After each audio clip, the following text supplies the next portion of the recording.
हम कह रहे हैं लात मारेंगे हम ऐसी दान पेटी की चाबी में। दलित को वहां जाना नहीं चाहिए, हमारा कोई मंदिर से लेना देना नहीं है किसी भी हालत में। दलित को वहां नहीं जाना चाहिए।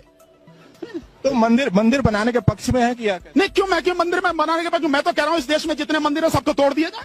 मैं तो कह रहा हूं इस बात को। क्या मिलता है मंदिरों से? मंदिरों की बजाय इस देश में स्कूल बनाइए, कॉलेज बनाइए, लाइब्रेरी बनाइए, लोगों की शिक्षा मिलेगी, ये देश दुनिया में आगे पहुंच जाएगा।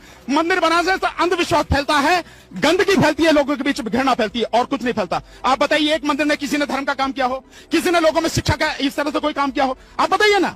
मस्जिद के लिए भी ऐसा नहीं, मस्जिद वाले मस्जिद का जवाब दे।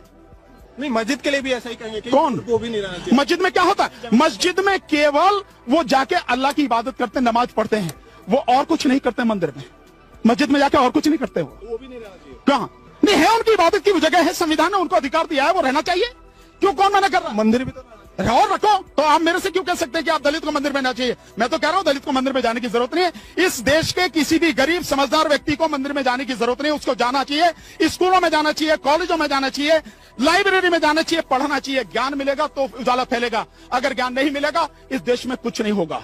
जिस तरह से शिक्षा की हालत बना दी है इन्होंने, इस सरकार ने, आरएसएस ने, इस देश का बेड़ा गर्क होने वाला। नई शिक्षा नहीं। डर है। किस बात का डर है? गिरफ्तारी हो रही है, 200 लोगों की गिरफ्तारी हुई। मैं कह रहा हूं 2000 लोगों की भी गिरफ्तारी हो, 2 लाख लोगों की भी गिरफ्तारी हो तो क्या फर्क पड़ता है? इंसाफ के लिए क्या कुर्बानियां दी नहीं है? पूरे देश के लोगों को चैलेंज दे रहा हूं, चैलेंज। मेरा कहना यह है, राम इस देश में कभी पैदा हुआ ही नहीं। कोई भी देश का इतिहासकार, विश्व हिंदू परिषद हो, आरएसएस के भागवत हो, भागवत के और पिताजी हो, या कोई मनीषी हो, दार्शनिक हो, इतिहासकार हो, संत हो, साधु हो, शंकराचार्य हो, कोई भी ये सिद्ध करे कि राम यहां पैदा हुआ। मैं कहता हूं राम कभी यहां पैदा हुआ ही नहीं। ये जबरदस्ती ये कह रहे हैं कि राम यहां पैदा हुआ। 4 दिन का चांदनी फिर अंधेरी रात, 4 दिन का चांदनी फिर अंधेरी रात, यही चल रहा है ना। क्या चल रहा है? आज 15 अगस्त से सारे लोग खूब गर्दा उड़ा के खुशियां मनाएंगे। क्यों? क्योंकि कहेंगे लोग कि हम आजाद है। घंटा आजाद है तू रे? क्या आजाद है बे? अपना आजादी को भी समझ में आता है कि आजादी क्या होता है।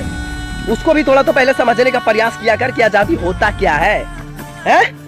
इस देश में कितना बड़ा दुष्कर्म किया जा रहा है लोगों के साथ, कितना बड़ा गलत किया जा रहा है, और ये आजादी है बे? कैसा आजादी है बे? मालूम है एक पिता ने अपनी बेटी को हॉस्पिटल लेके गया। हॉस्पिटल क्यों लेके गया? क्योंकि उसकी बेटी को पेट में दर्द था, और जब हॉस्पिटल लेके गया तो डॉक्टर ने क्या बोला कि इसको कोरोना है। पिता उसको बार बार बोल रहा है कि नहीं मेरे बेटी को कोई कोरोना नहीं है, बस मेरी बेटी को पेट में दर्द है।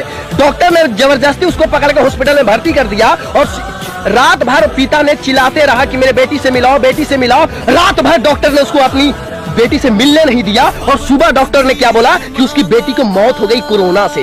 बताइए किस तरीके से इस देश में पखंडी चल रहा है। कोरोना वायरस के नाम पे किसी को जान मार दिया जा रहा है, और पिता रात भर चिल्लाता रहा कि मेरे बेटी से मिलने दो, और किसी को मिलने नहीं दिया, और कह रहे आजादी है। जाके पूछो उस पिता से पूछो कि क्या सच में तुमको इस देश में आजादी है?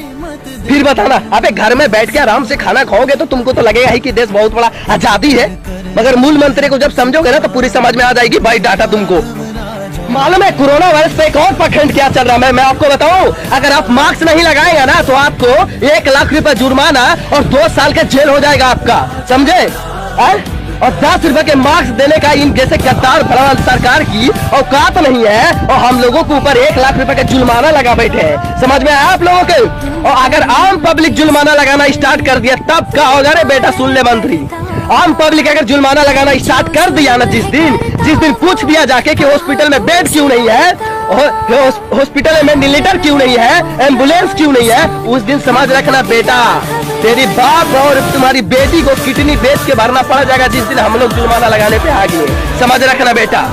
मालूम है मैंने मास्क के ऊपर पहले ही वीडियो बना चुका था, और मैंने सारे पब्लिक को ये बताया था कि ये जो मास्क है, ये मास्क लगाने से कोई फायदा ही नहीं है, क्योंकि मास्क लगाने से आप ये जरा सा भी मान ही नहीं सकते हैं कि आपको कोरोना वायरस से ये मास्क बचा सकता है। समझे कि नहीं? क्योंकि देखिए मास्क का जो साइज होता है ना, मास्क का जो साइज होता है 300 नैनोमीटर से लेकर 800 नैनोमीटर तक की मास्क की साइज होती है, और कोरोना वायरस की कितनी साइज है? 100 नैनोमीटर। आप बताइए कि कैसे ही मास्क कोरोना वायरस से बचा सकता है?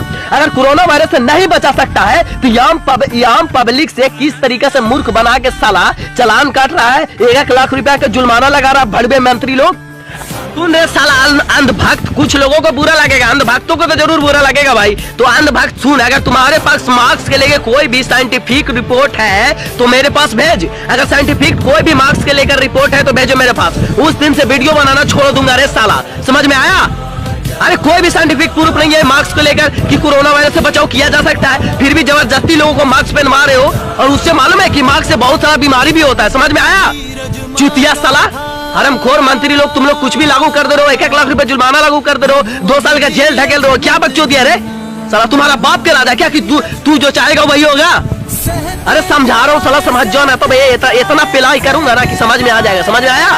और औकात दिखना चाहता है ना, औकात दिखाऊंगा तुम लोगों को बढ़िया से। सुन ले रहे मंत्री साला, अभी सिखा रहा हूँ बात से, माँ कसम, भारत माँ की कसम खा के देखता हूँ, भारत माँ की कसम खा के बोल रहा हूँ ना बेटा, एक दिन तुम लोगों को रोड पर नहीं ला दिया ना तो जो कहना से।